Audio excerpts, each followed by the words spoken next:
Hello, I'm Heather. And I'm Ryan. Welcome to the podcast. It's game night, it's sibling rivalry, it's a walk down memory lane, but most importantly, it's politics free. Guaranteed. Welcome to round 4 of Pando. Here's how it works. We have a set of cards. On each one is written 3 personal questions. For example, one card asks, "What is my favorite vegetable? Do my feelings get hurt often? And can I dive?" First, I'll ask Ryan 3 questions pertaining to me, and he'll have to answer each one correctly, earning 1 point per correct answer and a bonus point for getting all 3 correct. Then we'll switch it around, and it'll be my turn. Whoever scores the most points wins the ever-coveted Gloating Rights Trophy. Until we play again. Excellent. For the record, I do not have a favorite vegetable. My feelings do not get hurt often, and it really depends on what you mean by dive. What about you, Ryan? Oh, what is my favorite vegetable? Ooh, what is my favorite vegetable?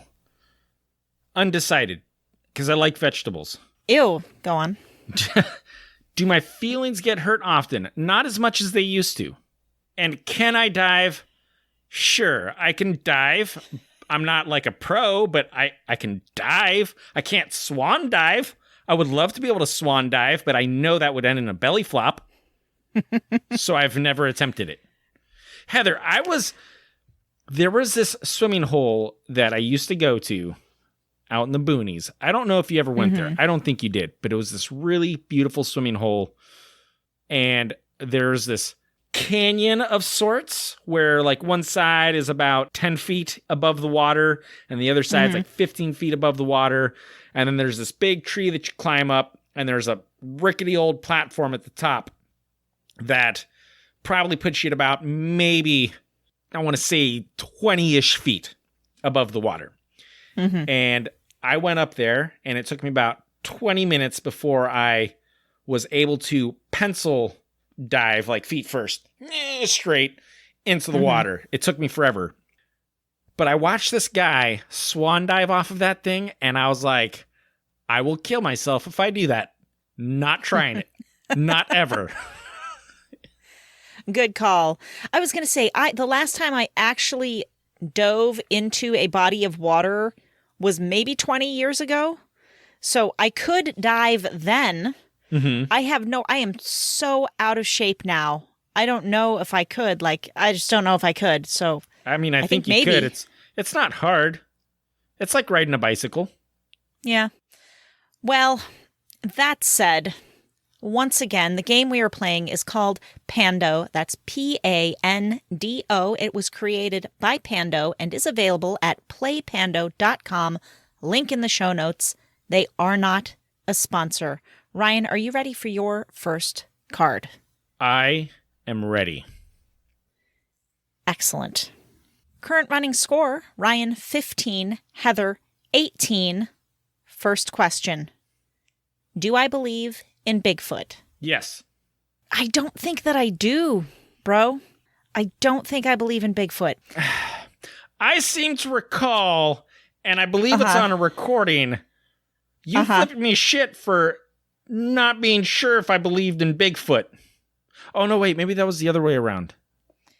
I believe it was the other way around. I think it was. I think what happened was you believe in Bigfoot.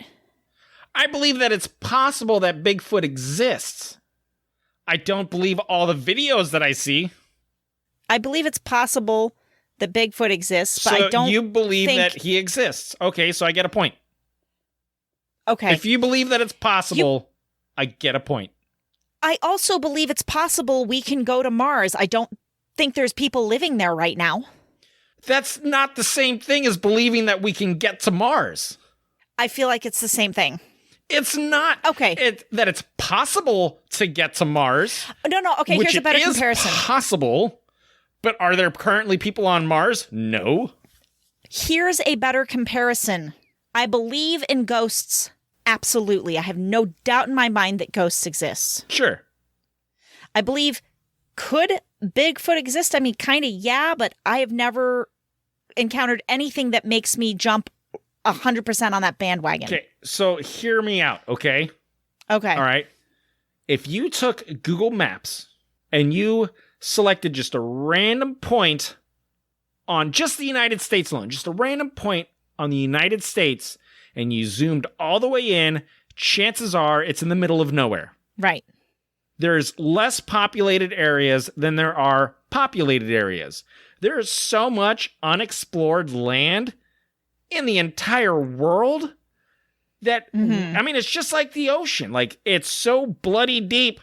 We don't know what's down there. There could be all kinds of crap down there that we don't know about. Bigfoot could very possibly be alive and well in the middle of nowhere, and we wouldn't know it. Ryan, I'm going to give you a point even though I have my doubts. You're welcome.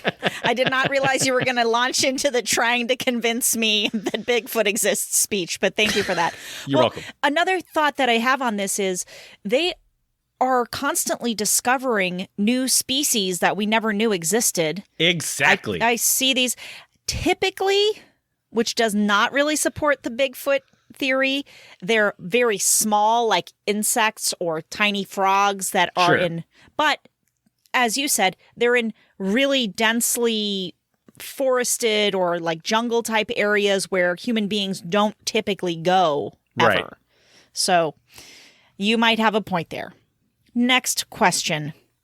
Do I dunk my cookies in milk? I think it depends on your mood. I don't think you do it every time, most of the time, or some of the time. Depends on your mood. The answer is never. I never dunk my cookies in milk. I do not like doing it. Hell is wrong with you? Coffee. I dunk my cookies right in some hot coffee. I'm down with that. Is there milk in the coffee? No, it's heavy cream. You still don't get a point. So there's cream in the coffee. So cream is not milk. Cream is absolutely milk. Cream is not milk. You dunk your cookies in creamed coffee. That is the same as dunking it in milk. It is absolutely not, because coffee is hot and milk is cold. And that is the big difference. No point for you. What is the longest road trip I've ever taken? I think you know the answer to this. I don't think I know the answer to this, but I'm just going to say from Portland to LA. From Los Angeles to Western New York, where I live now. I get 2 points. It's like, I am not giving you a point for the cookies one. I'm not giving you a point. There is cream in your coffee. Okay, whatever. You know what? Time out.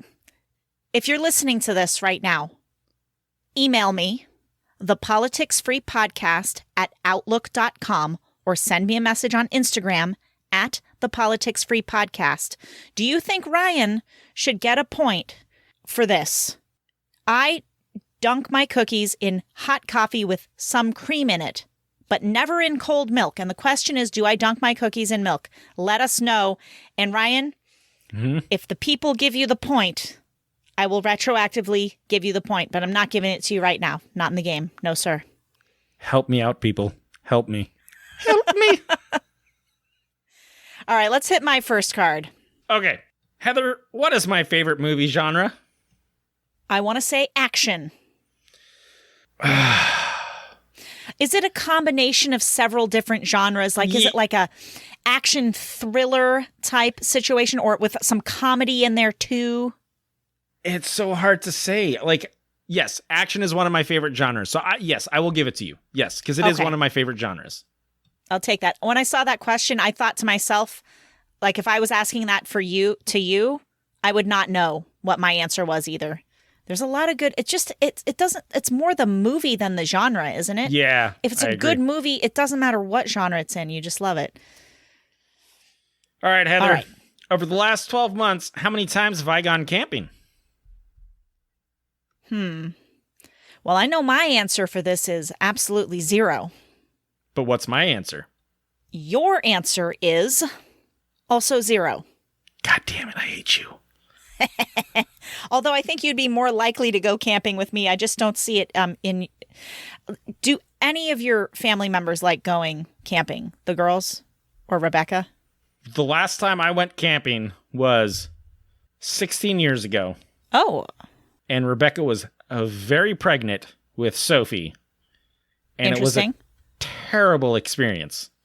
So we have not gone camping since. We have attempted to camp in the backyard with the kids. Okay. And at the slightest little in the backyard, all three of them were out of the tent and in the house. You're just out there by yourself. You're like, I'll do my own bonfire, even though it's against the rules. Whatever. I put the bonfire. I'm going to roast my own marshmallows. I did attempt to just camp that night because I wanted to go camping. But I was so lonely, I was like, I guess I'll go back inside. Oh, man. We are going to attempt to go camping, hopefully for Rebecca's birthday, because we want to go out into the middle of nowhere where there's very little light pollution to be able to do some stargazing. Okay, well, if you do, pro tip, bring your bear mace and your serial killer mace with you, and you'll be okay. Hell yeah. Well, my serial killer mace is your karate chop moves. Is my karate chop moves.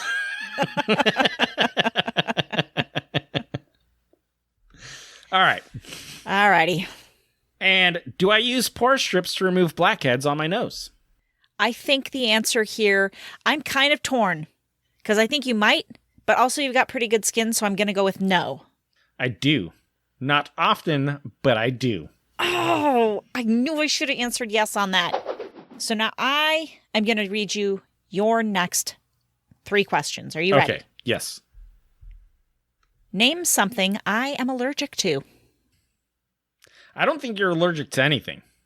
But correct. Oh, sweet. Oh. Okay, cool. Just leave it at that. Don't even keep talking. Am I good at hitting on people? Absolutely not. Agreed.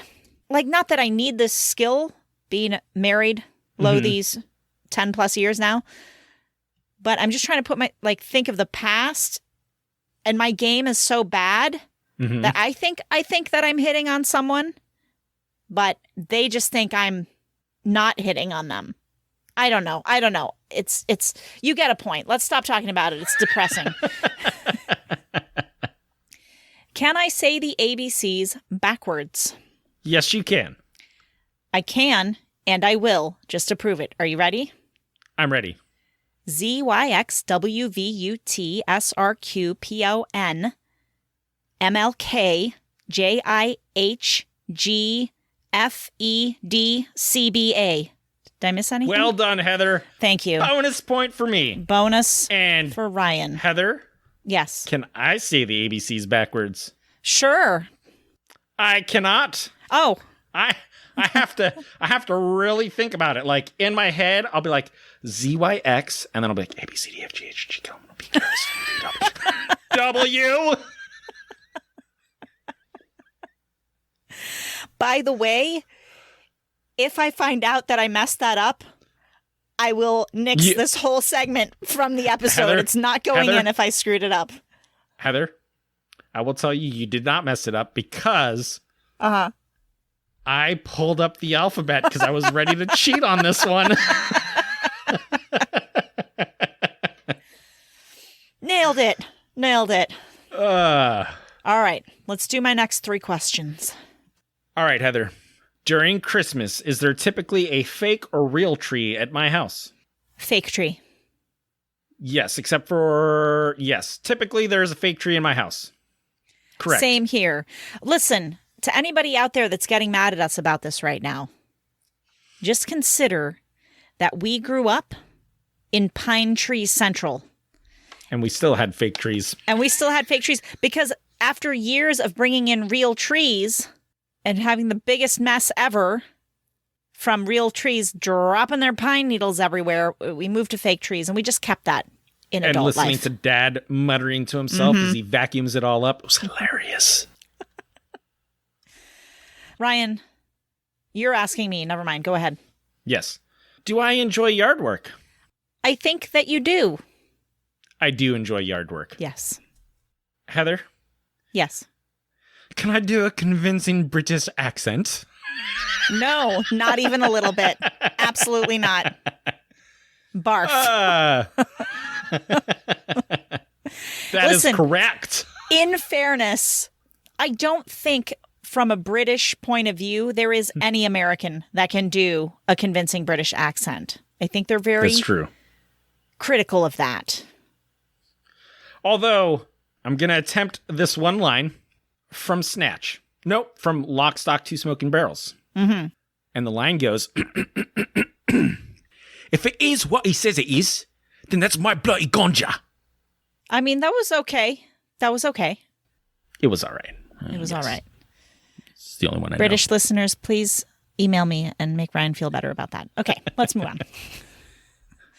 So, for this round, the final score is 5 for Ryan, 6 for Heather. All right. Heather wins the Gloating Rights trophy. And I'm catching up. And the overall running total score is Heather still winning, Ryan still losing. Let's continue. What's the overall score? I didn't want to do the math. All right, hold on. 15 plus 5. 20 for Ryan. Uh-huh. And 18 plus 6. 24 for Heather. Damn it. I've fallen behind a point. Yes, you have. However, you still dunk your cookies in milk. That is to be determined, and I would still be winning anyway. And I'm fairly certain we'd be a tie on the episode if you win that, which I just don't think that you do. Now, it would only be appropriate for research inspired by this week's game to get into Bigfoot. So here we go. Bigfoot. Also known as Yeti, the Abominable Snowman, Sasquatch, Grassman, and other names. There is seemingly one in every culture or country around the world. This mythical beast has inspired books, movies, and TV shows. Who is he? Where did he come from? I don't know. And if people who have gone on lifelong televised quests to find Bigfoot have not done it, I'm not sure how I'm going to figure it out. But I thought it'd be fun to take a look at how this became a part of the paranormal zeitgeist. And I want to specifically talk about a particular filmed footage of the Bigfoot that kind of started it all. So, according to the History Channel, it all stems from a brief news article that was published in 1958 in the Humboldt Times, where loggers out in California had written in claiming that they found extra huge footprints. At this point in time, there was already some mythology about the abominable snowman over in the Himalayas. So I didn't really get into that part of the research. I was more looking at the because it's a big, huge thing in the U.S. right now. I don't know if it's so huge in other places. Unexpectedly, there was a huge public response to that article, and readers showed a lot of interest in it. So that's kind of the jumping point. And then the years that followed, the mythology grew with sightings and people scouring up old newspaper articles about this mysterious, quote, wild man. Now, there have been plenty of proven hoaxes regarding Bigfoot. But there's also footage that has not officially been debunked. And I don't think we can talk about that footage without talking about the footage that kind of started it all off, which was a video which came to be known as the Patterson-Gimlin footage, after the two men who had supposedly stumbled upon this female Bigfoot while they were out filming in the wilderness. Now, people who think it's a hoax point to the fact that and by the way, if you want to go, the video on YouTube that I used is from OPB, and the title of the video is The Film That Made Bigfoot a Star. Now, people who think it's a hoax will say that it looks obviously to be a person wearing a gorilla suit. Also, apparently in 2005, this guy took a lie detector test that showed no signs of deception, answering yes to a question that asked him whether or not he was the Bigfoot shown in the 1967 Patterson film. Right. Also, a man came forward at a certain point and claimed to have sold Patterson the suit. But here's the argument for the other side. Lie detectors are notoriously inaccurate. Mm-hmm. Also, there's this dude named Jeff Muldrum, who is a professor of anatomy and anthropology at Idaho State, who has studied the footage extensively, the footage specifically of the Patterson-Gimlin Bigfoot. And he says when you compare the footage to someone in a fur suit, you can see there's no real resemblance. He points out that there is obvious musculature on the beast in question. Mm-hmm. This dude from Finding Bigfoot I think it's on the Discovery Channel or the History Channel, whichever one has that, says that the footprints found, because I guess they took some molds of the footprints that the beast left behind, are legit. There's also this to consider. Patterson and Gimlin were a couple of amateur boxers and rodeo cowboys, and Patterson in particular had been on a years-long quest to find evidence of Bigfoot. Right, he was super interested in that.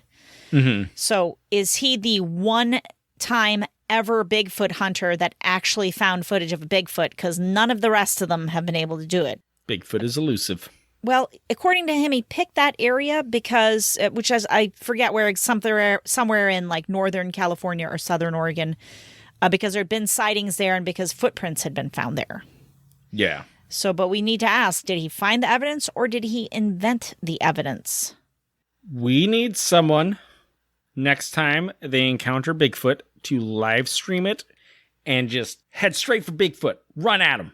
Take one for the team. Can I be honest about something? If I legit encounter Bigfoot, who's supposedly 9 feet tall or whatever. Mm-hmm. Take one for the team.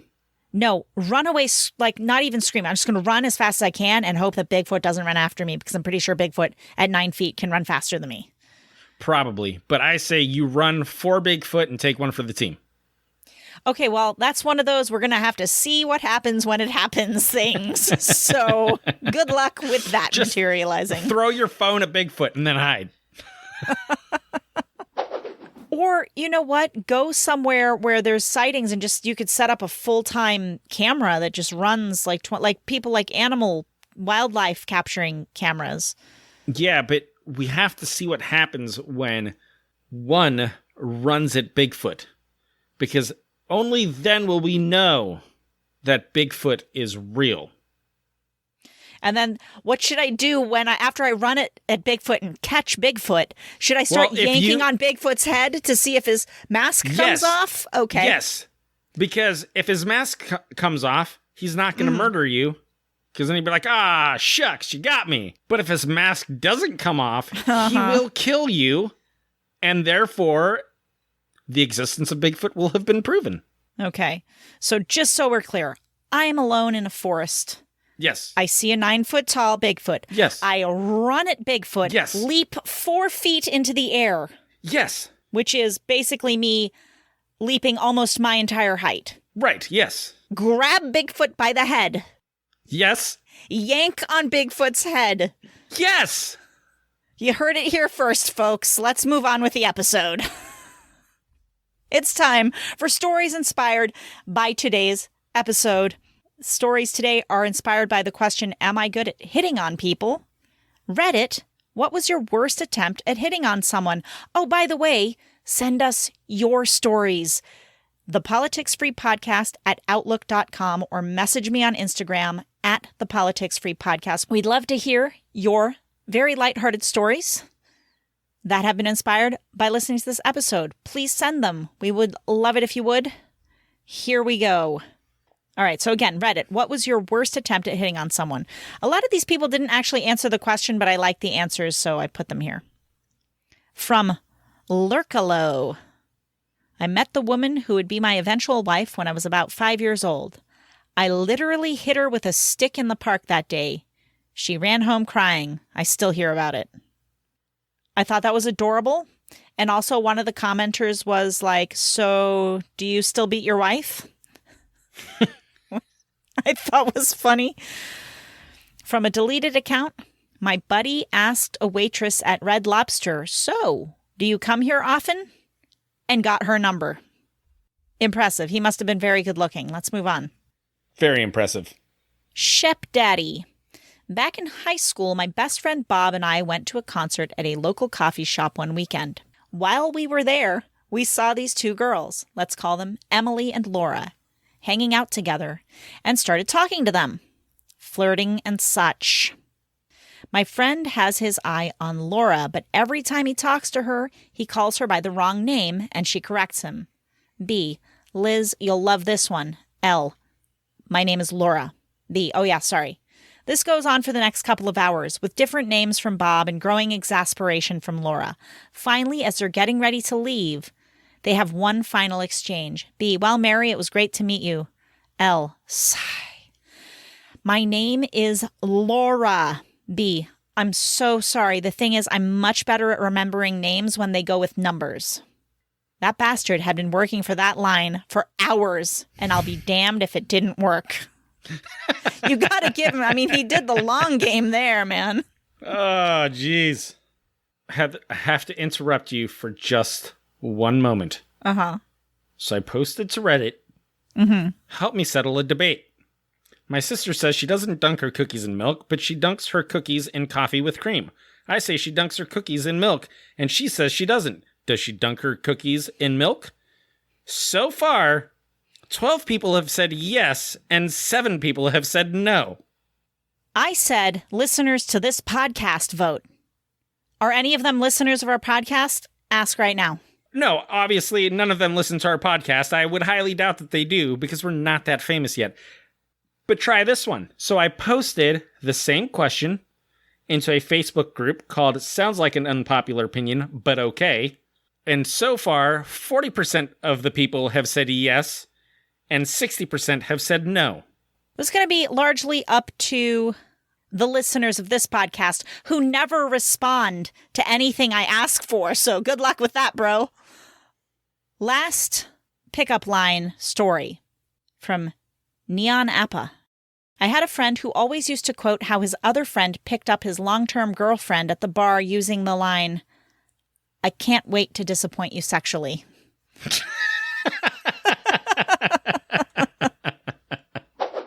All right, last but not least, it is the question of the week. Ryan. Does Heather dunk her cookies in milk? The answer is yes. Yes, she does. The answer is no, I do not. Okay, I'm sorry, but it's a full glass of cold milk versus a hot coffee with some cream in it. Which has milk content. Dipping. That's not what the question means. See, you're trying to get all detailed with semantics. It's the spirit of the question is, do you dip it in milk? Like in the commercial where you see the Oreo cookie going into the glass of milk. And I don't do that. There is milk content in that cup of Joe. And when you dip your cookie into it, you are therefore dipping your cookie into milk. It's people like you, the water isn't really wet people. Okay, that first of all, pick water things is apart. wet. See what I'm saying? Are you listening to this? Are you listening to this? This is what I'm talking about. Plus, you've just derailed the question of the week. We haven't even asked the question of the week. You asked a question that was not the question of the week. The question of the week is, what is the most recent fact you learned that surprised you? Off the top of my head, I don't know. Well, I learned something just today I want to share as an answer to this question. That you do dunk your cookies in milk. All right. Listen. Do you want to just say the cookies and milk thing real quick and get that off your chest again? And then I'll skip my answer. Go ahead. The floor is yours. Sorry. Now, Ryan and I are kind of true crime buffs, so I want to give this a little intro for people that might not be familiar with that. One of the most famous books in the true crime genre is called In Cold Blood, written by Truman Capote. He is very famous for having written this book, which is about these two guys that committed brutal murders. What I didn't know, and what I discovered by accident today as I was scanning the shelves of library books, is that Truman Capote also wrote Breakfast at Tiffany's. Oh. I was floored by that. Those are not in the same genre, even a little bit. Are you looking up how to say Capote? I was keeping an eye on my polls. All right. Now listen. Thank you so much for listening and putting up with Ryan throughout that episode and all of his ridiculous bullshit. Please share the podcast if you love it and have been enjoying it. Simply tell somebody about it so that they will listen to it. And Ryan, do you want to update everybody on the polls before we say goodbye? There's no change. So far, Heather's winning. I am winning. Until we play. Play again. Again. I had it this time. And you derailed me, Heather. You derailed me.